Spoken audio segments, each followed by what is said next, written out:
Hey everyone, welcome to Real Talk with Matt. I'm Matt Sochi, president of Anchor Home Loans, and today I'm going to do something different. I'm going to do a live Q&A session where I'm taking questions and answering them pulled right from social media, stuff that we interact with all the time. And we're going to talk about it because I feel like that's an important thing to do. And if you ever wondered whether now is the right time to buy, how much down payment you really need, or even what in the world a DSCR loan is, you're in the right place today. And let's talk about it. Quick reminder before we dive in, if you or someone you know is thinking about buying, refinancing, or investing in real estate, reach out to us at Anchor Home Loans. With access to over dozens of lenders and programs, we're here to anchor your future with the right mortgage plan. Let's jump right into the questions and cut to the chase. So, Instagram DM I got. Is it true I can buy a home with no money down, or is that just a myth? So, let's talk about that. So, there are a few different programs out there. I'm going to list two that you guys probably know of. So, there's a VA loan for our veterans, and that is always 0% down unless you've used up your entitlement. And there's also something called the USDA loan, and that is more for rural areas. So, for example, in Florida, most of them are east of I 75.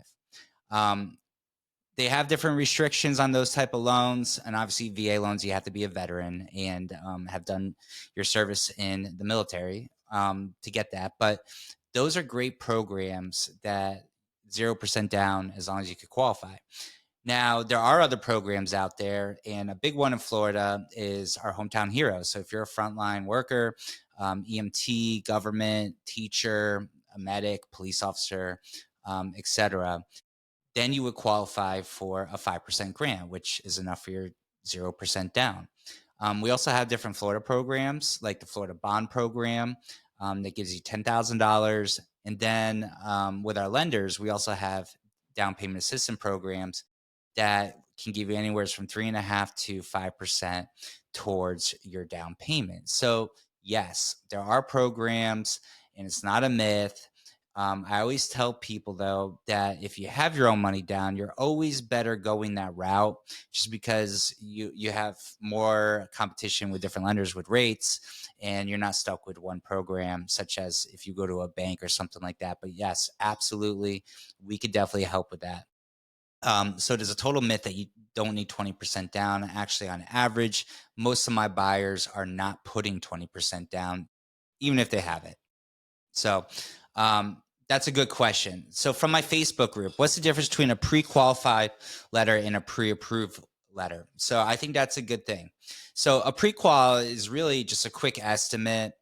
No documents really verified. It's kind of like hearsay. So yeah, I make this amount of money. I don't really have much debt. I have money saved up. So a pre-qualification is essentially like, hey, everything sounds good. I don't do those. I stick with the pre-approval, or even going further as a verified approval letter where it's actually underwritten, which is pretty much bulletproof. I will tell you this: realtors do not like pre-qual letters. I don't like pre-qual letters. I just don't think they're good. And then when you get a contract and then they pull credit and other things that happen, it could honestly kill a deal and do it super fast. So that is something I think is very important to notice, that you want a pre-approval letter that makes your deal more bulletproof, and it makes you be able to shop with confidence. And I think that's the biggest thing that people need to look at, especially in this day. I can't tell you how many homes are on the market and then they fall through because of financing. Well, that's a big part of it. And I will tell you this: if you fill out an application with me and you upload your income docs, we can get you pre-approved same day. I mean, relatively quick. Here's another cool thing, and I don't think this question was asked, but we have the ability to do soft polls. So the advantage of that is you don't have to worry about trigger leads and getting bombarded with tons of phone calls. That's a big thing. It's something that they're trying to work with in Congress to stop it, but soft poll does not touch your credit. You would have no idea we did it, but we could still run our findings and everything else. And with one of my lenders, my favorite lender, um, the cool thing is we could actually run with the soft poll all the way up to lock in the loan. So that way you don't have to worry about, getting 100 phone calls and people reaching out to you about a bunch of different things and confuse you. So it makes it a lot easier and cheaper. That's a big thing, cheaper. So that's a great question. Amy on YouTube, I'm paying $2,500 in rent. How do I know if I'm ready to buy? And for the record here, I have not really read these. I just put them all together. So I'm doing this on the fly here. 2,500 in rent monthly is close to probably $300,000 home, I would say. You know, that could be plus or minus depending on taxes, insurance, if there's an HOA, etc. So that would give you a kind of a mindset. Now, right now, you know, rates are coming down um, considerably over the last year. But, you know, I always tell my buyers, hey, listen, don't compare your mortgage payment to your rent payment, two different things. You know, when you're paying $2,500 a month, let's do the calculations. That's roughly $30,000 a year you're giving to somebody else or paying somebody else's mortgage or a leasing company, whatever it might be. Where if you have your own house, you're putting that towards your own equity, which is a lot better for you. So, I would say, depending where you are market wise, that number could vary what rent is, but I think that's a pretty average number for, you know, a 2 or 3 bedroom house or apartment. So I would say is if you are renting, because I just spoke to somebody over the weekend and had a fantastic conversation about this. And I told them, I was like, you can't be looking at what you're paying in rent and you're making $0 back on it. Okay.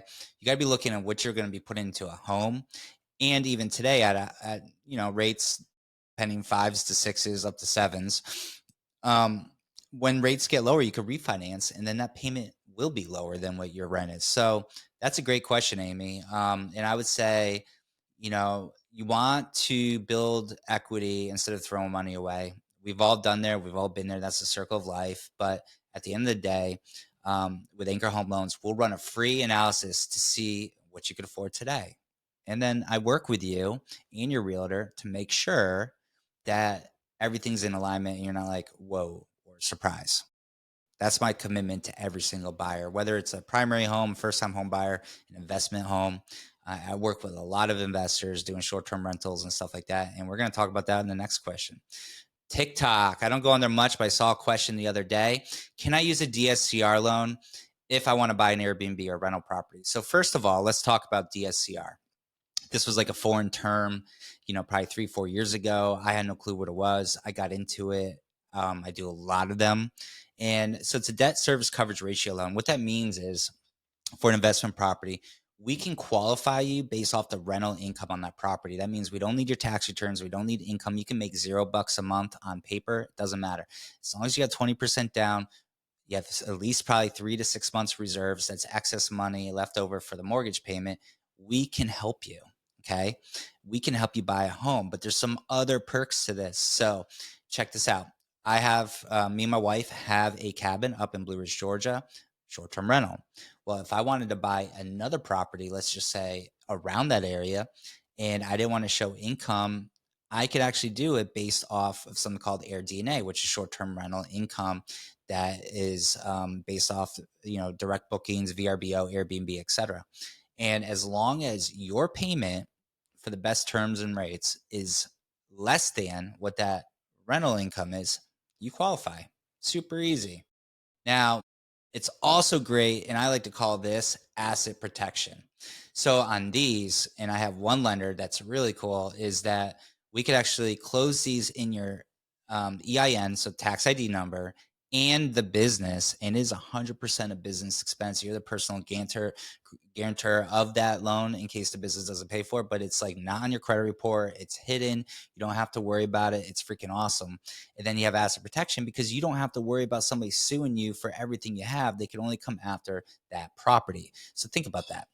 Big advantage. So when I have buyers looking to buy investment properties, sometimes the rates are actually better on these non-qualified mortgages. And then you have all the liability protection as well. So keep in mind, if you're an investor out there, you can only have so many financed homes on a conventional loan too. So Facebook partner realtor, how fast can Anchor Home Loans close? All right, so let me give it to you real talk here.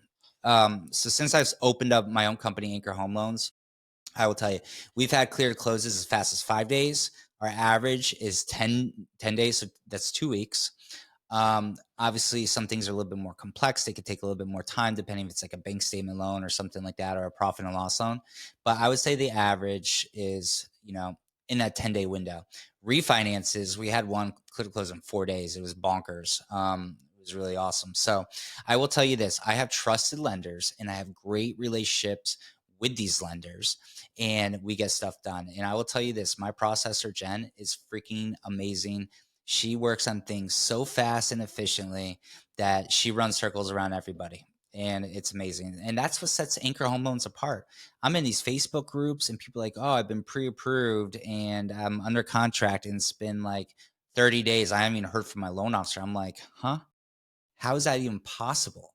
Like, think about that. You're trying to buy a home, you haven't heard from your loan officer, or you're not having conversations, you're not building that relationship. Like, that's a big deal. I love talking to people. This is my jam.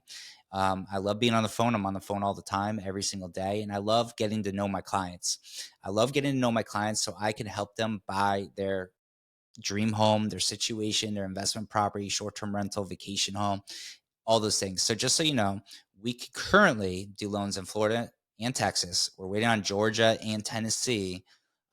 So we're going to be pretty much branching out in the whole Southeast. And I think it's a hot place to do mortgages.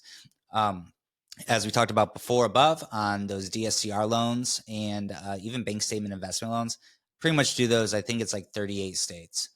There's just a handful of them we cannot do without having a license for it. So just throw that out there.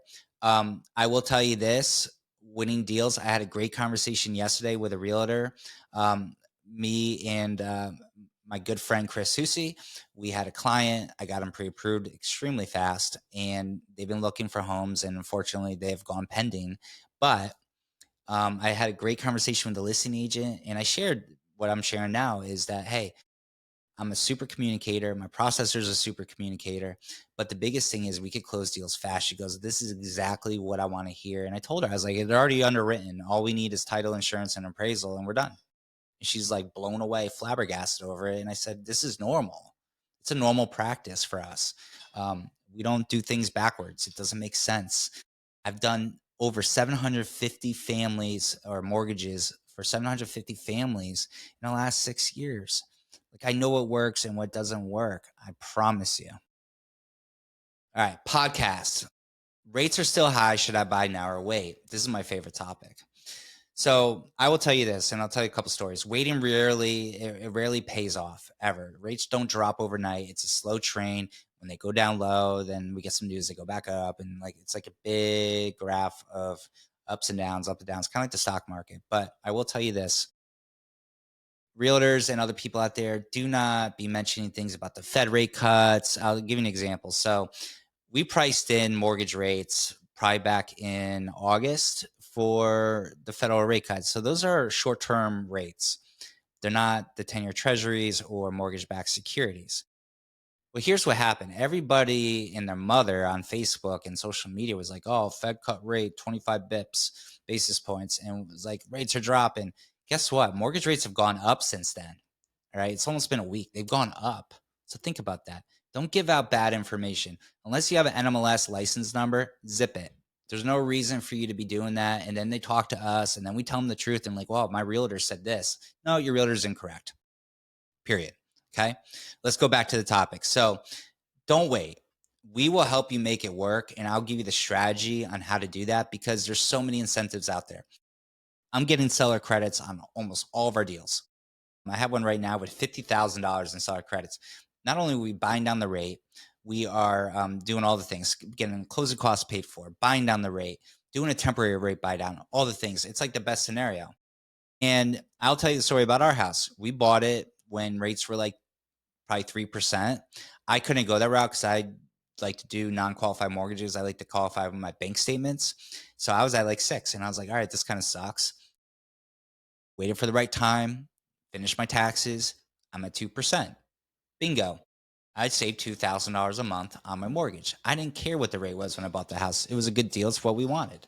That's the mindset you got to be in because rates are not forever. I'm not going to say marry the house, date the rate, but marry the house, date the rate. All right. Real estate builds wealth over time. Okay. It's not like you buy a house and then 2 weeks later you're rich. It takes time. And it's all about, I want to say, hitting it at the exact right time, but be in the zone. Like right now, there's tons of incentives. There's no reason to not buy and just wait. If you're going to wait for rates, you might as well just wait forever because nobody knows what they'll be. And honestly, if we can make the payment work for you and then start building up your equity portfolio in 5 to 7 years, you might be $100,000 wealthier, which you're not going to probably make that money in the market. So think about that. Like it's got a lot of benefits, way more benefits than cons for sure. And of course, at Anchor Home Loans, we're already helping clients plan for future refinances. A couple clients I did a couple years ago, rates were in the mid to upper sevens. We're in the lower sixes. They're saving money. Everyone's happy. That's how it works. It's a big, big cynical circle. Instagram story question from John. Is 2025 really a good time to buy or should I wait? So it kind of ties into what we just talked about. Here's the thing. There's a lot of inventory in Florida. I know different states, you list your house, it's gone. All right. So inventory can be tight. But if you wait, it may bring prices higher. Right now, sellers are like, I need to move or I want to move, and I'm willing to give a deal to a new buyer so I can go on with my journey or life or whatever it might be. Okay. Experts expect stability. Okay. I expect stability and never a crash. It'd be really, really hard. Like everyone would have to start foreclosing and all these things that happen. Like what happened back, 15 years ago, for in order for that to happen. So if you're in the position to buy, I think we need to have a conversation so we could go over that and make sure.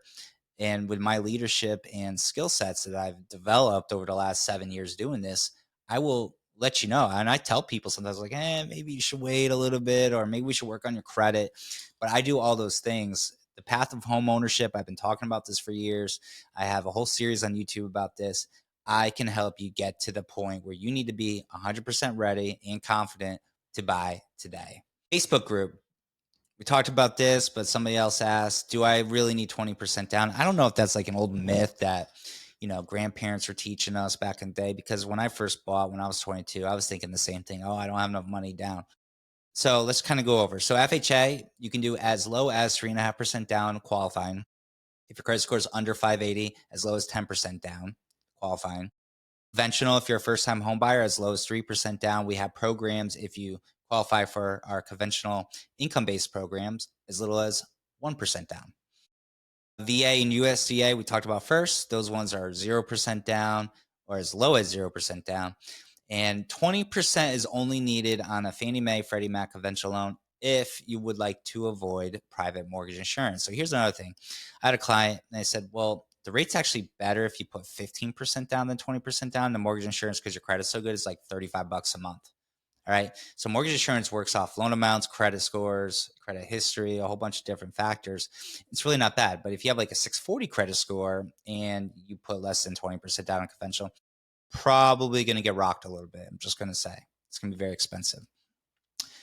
YouTube comment, what hidden costs should I expect besides a down payment? That's a great question. Okay. Everyone I see on social media, including myself at times, always talks about you only need this much down. But in a real conversation, that's what I'm trying to get out here on social media, is that you really need, 2 to 3 extra percent for the closing costs. Now, this is why we're going to tie back in why it's a good time to buy now, is because the sellers are ultimately covering it. I mean, I think out of all the contracts I've done, especially with my new company, so since August 1st, closed 14 deals, maybe 16 deals. Almost every single one of them has some kind of seller concession. So definitely helps. So that way you only have to come with your down payment. Or with the seller's money, we could do a lot of fun things with, like buy down the rate, things we talked about before. So some things that you need to consider. So appraisals can be anywhere from $500 to $800, depending, what the appraisal management company is charging. Inspections these days are anywhere from $500 to $1,000, depending on the size of the house, location, type of inspections you need. And then you have your state and local fees plus the title company fees. So those usually typically, I don't like to use percentages all the time, but anything higher than a 250, $300,000 house you're looking anywhere from that 2.5 to 3.5% range. I do have tools, and we use something when you fill out an application called Smart Fees, and it kind of breaks it down for you. And we go over all those things too. So we like to do upfront estimates so there's no surprises. I don't like surprises. I know my clients don't like surprises. So I think that's really important. These are fun ones. TikTok. Can I buy with bad credit? So everyone has their own opinion of bad credit, but let's go over some minimum scores. Okay, conventional, absolutely minimum score is 620. However, if you have a co-borrower and their credit score is 800 and your score is less than 620, they will merge the two, divide it, and come up with an average.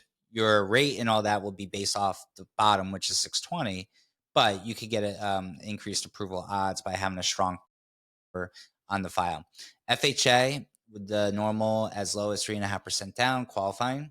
580. If you go less than 580 on the credit score, typically, if we could get it qualified, as low as 10% down. So those are some things to look at there. VA, same thing as kind of FHA, 0% down. But obviously, if the credit score gets lower, they want some skin in the game. And USDA's got kind of tough credit guidelines.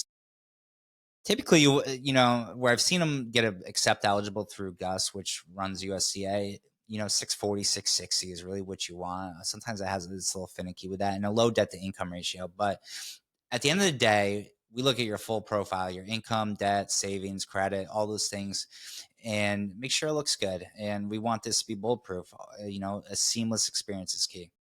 But, higher score equals better rates. But I have a lender and we can help you um, build on that credit. I got a client right now. I'm helping him. I gave him the game plan. I said, listen, if you do these three things, your credit score is going to go from like 627 to like 710. And then guess what? The lender is going to front all the costs to do the rescore. And I don't have to come out of pocket and then charge you, which gets very expensive. So if you have, let's just say three things removed from three bureaus. So that's 369, nine things. So we figure out about $40 a pop. That's like $360. Well, I could get it covered for you. And that's part of my path to home ownership. Is renting smarter than buying? Well, we talked about that. So yeah, renting, yeah, it gives you flexibility, but no wealth building. That's really big. Buying gives you equity stability. And then obviously it's a hedge against inflation, in my opinion. But if you stay in that property 3 to 5 years, typically you're going to be a winner. So I'll help you with that. Sometimes certain scenarios, renting might just be the best option for now, but I like to give you a game plan so you're ready to go when the time is right. And I think that's really big. So is new construction worth it versus resale homes? I came from Sarah on Facebook. I don't like new construction. I'll tell you, I think it's a big pyramid scheme monopoly. I'll just be upfront with you. There are benefits. I'll explain those, but I feel like there's more cons. I just had a friend who was going through a builder very big around here that does kind of like first time home buyer homes. I'm not going to give out names, but they offered in the beginning a couple months ago $16,000 of builder credits if they went with their in-house mortgage company. Well, they were denied 3 or 4 times. So anyways, he reached out to me, got him I already had the contract. We got him approved within 4 hours.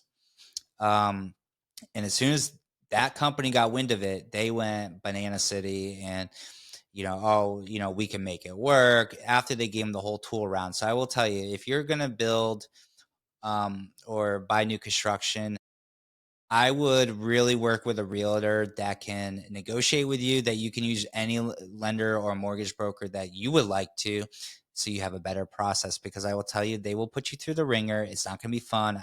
The ratings are terrible. The rates are terrible, but they kind of hold you by the, because if you don't use them, typically they won't give you the seller credits unless they can't do the loan. But they have very strict guidelines, and then they're asking for documents like you're reading a 1,000-page novel. So just be out there. Here's some benefits though. New, you're going to get warranties. You're going to have incredibly low insurance compared to resale.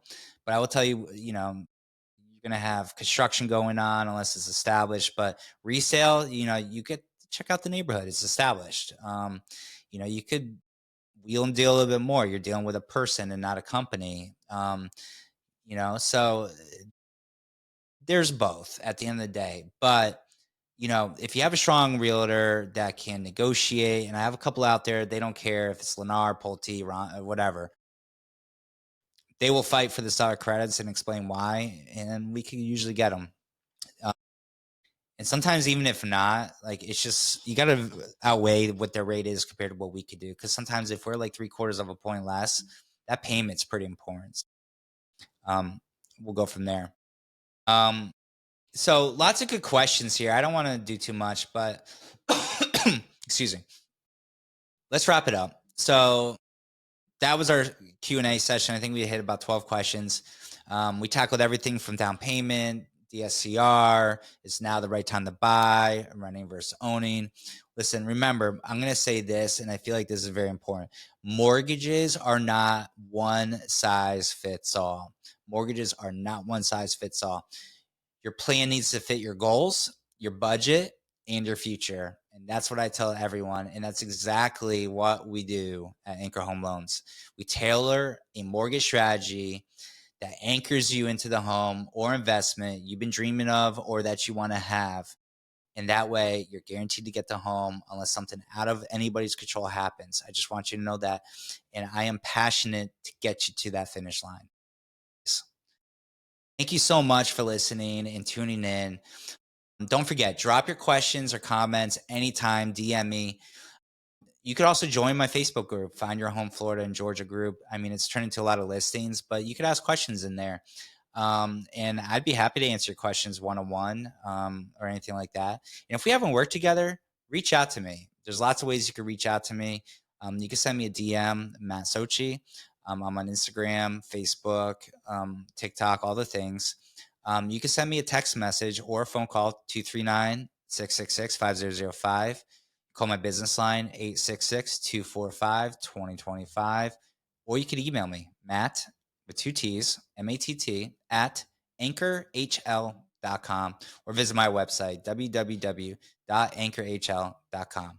So I appreciate you all. I'm Matt Sochi, president and owner of Anchor Home Loans. Anchor your future with the right plan. See you on the next episode.